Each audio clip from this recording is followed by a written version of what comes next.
Hello class 6 students. Today we will read and understand poem Don't Give Up from your English focus book. इस poem को लिखा है Phoebe carry ने। सो आइए इसको स्टार्ट करते हैं। If you have tried and have not won, never stop for crying. All that's great and good is done just by patience trying.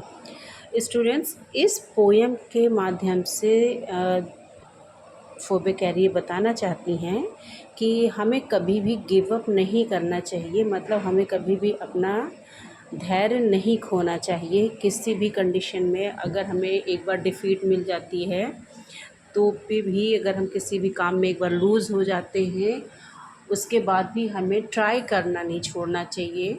तो इस पोएम के ज़रिए हमें यही बताया जा रहा है कि हमें कभी भी गिव अप नहीं करना चाहिए। जैसे कि if you have tried and have not won, अगर आपने ट्राई किया है, आपने कोशिश की है और आप जीत नहीं पाए हैं, नेवर स्टॉप फॉर क्राइंग, आपको कभी भी रोने के लिए या फिर पछताने के लिए रुकना नहीं है। All that's great and good is done just by patience trying, जितनी भी महान चीज़ें इस पृथ्वी पर या ब्रह्मांड में हुई हैं, वो सारी महान और अच्छी चीज़ें सिर्फ पेशेंस के माध्यम से ही हुई हैं। पेशेंस का मतलब है कि बार बार जब हमारे अंदर पेशेंस होगा तभी हम चीज़ें बार बार ट्राई कर पाएंगे। कोई भी हम कितना भी हमें डिफ़ीट मिलेगा, लेकिन हम जब बार बार कोशिश करेंगे, बार बार ट्राई करेंगे तो हमें विक्ट्री ज़रूर मिलेगी लास्ट में। तो इसीलिए बताया जा रहा है कि इस धरती पर जितनी भी महान चीज़ें या अच्छी चीज़ें हुई हैं वो सिर्फ पेशेंस के थ्रू ही हुई हैं। So if you have tried and have not won, never stop for crying. All that's great and good is done just by patience trying. तो जिस इस पोएम या इस स्टैंजा में बताया जा रहा है कि अगर आपने कोशिश किया है और आप जीत नहीं पाए हैं तो आपको रोने या पछताने के लिए बिल्कुल भी रुकना नहीं है, उसमें अपना समय बर्बाद नहीं करना है, क्योंकि इस पृथ्वी पर जितनी भी बड़ी या महान चीज़ें या अच्छी चीज़ें हुई हैं वो सभी सिर्फ पेशेंस के ज़रिए ही हुई हैं, बार बार कोशिश करने के द्वारा ही हुई हैं। सेकेंड स्टैंजा में बताया जा रहा है स्टूडेंट्स कि ये हमें जो है हमारे नेचर के ज़रिए कुछ एग्जांपल्स दिए जा रहे हैं कि कैसे हम नेचर के ज़रिए अपने शिक्षा या लेसन ले सकते हैं। दो young birds in flying fall still their wings grow stronger and the next time they can keep up a little longer. जब हम देखते हैं जो छोटे बर्ड्स होते हैं, जब वो फ्लाई करना स्टार्ट करते हैं, उड़ना सीख रहे होते हैं, तो वो गिरते हैं। एक बार में वो उड़ नहीं पाते हैं या उड़ना सीख नहीं पाते हैं। वो उस उड़ने की प्रैक्टिस करने के दौरान वो कई बार गिरते हैं, लेकिन वो उड़ना नहीं छोड़ते। और धीरे धीरे फिर क्या होता है, जब वो बार बार ट्राई करते रहते हैं तो ऐसा ट्राई करने से उनके जो विंग्स होते हैं वो डे बाई डे स्ट्रॉन्ग होते चले जाते हैं, वो धीरे धीरे स्ट्रॉन्ग होते चले जाते हैं।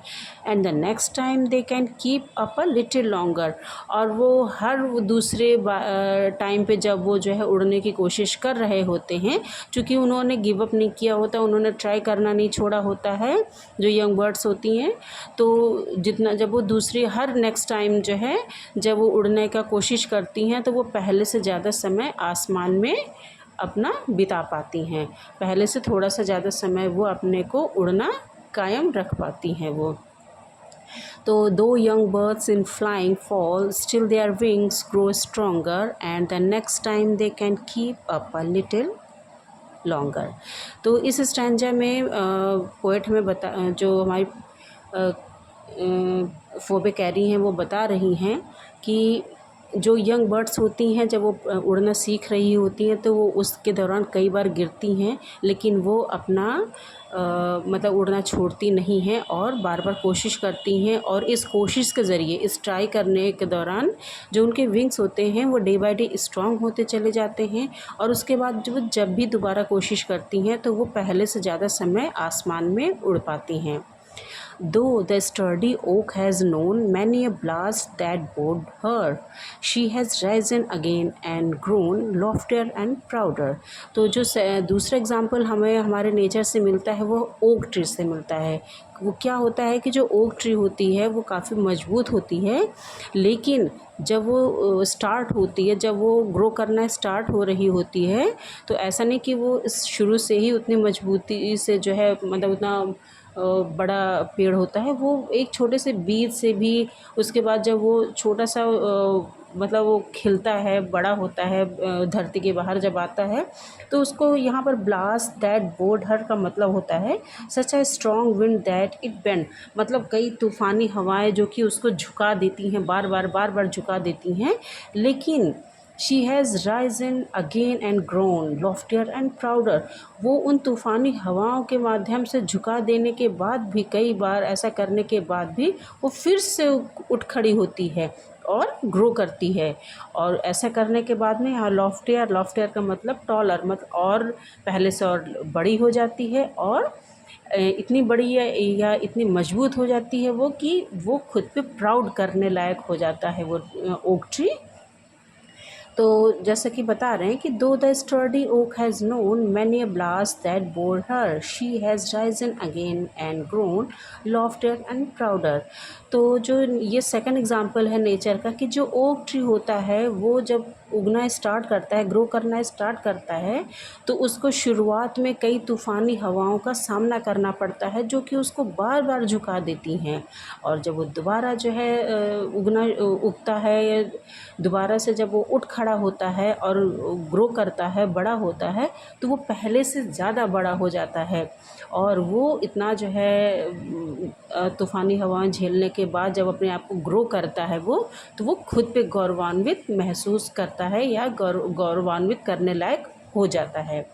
लास्ट स्टैंजा में फोबी कैरी कहती हैं, if by easy work you beat, who the more will prize you, gaining victory from defeat, that's the test that tries you। वो लास्ट में कहते हैं कि अगर हम थोड़े, by easy work you beat का मतलब होता है हेयर सक्सीड ईजिली, कि अगर हमें कोई भी सफलता बड़ी आसानी से मिल जाती है, कोई भी सक्सेस बड़ी आसानी से हमें मिल जाती है, तो उसे कोई वैल्यू नहीं करता है। तो मतलब कि by the easy work you beat, अगर हमने कोई बहुत ही आसान काम करके जो है सक्सेस हासिल कर ली है, तो उस सक्सेस की कोई भी वैल्यू नहीं होगी। हम किसी को बताएंगे भी तो कहेगा अरे ये कौन सी बड़ी बात है, ये तो कोई भी कर सकता है। तो ऐसे ही जो छोटी मोटी सक्सेस हमें मिलती हैं उसकी कोई वैल्यू नहीं रहती है।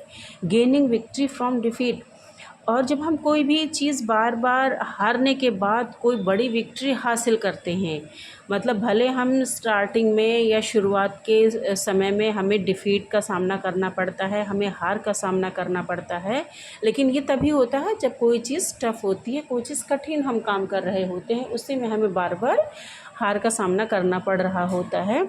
तो लेकिन इसके बाद जो हमें विक्ट्री मिलती है, उन कई डिफीट असफलताओं के बाद में जो हमें सफलता मिलती है, बड़ी विक्ट्री मिलती है, that's the test that tries you.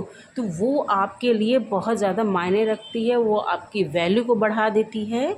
तो इस फोबे कैरी कहती हैं, if by easy work you beat, who the more will prize you, gaining victory from defeat, that's the test that tries you। तो जब हम हल्के काम करके छोटे छोटे सक्सेस पाके हम आगे बढ़ते हैं, तो कोई भी हमारी वैल्यू नहीं करता है, हम कहीं भी वेल नोन नहीं होते हैं, कोई भी हमें अच्छे से जान नहीं सकता है।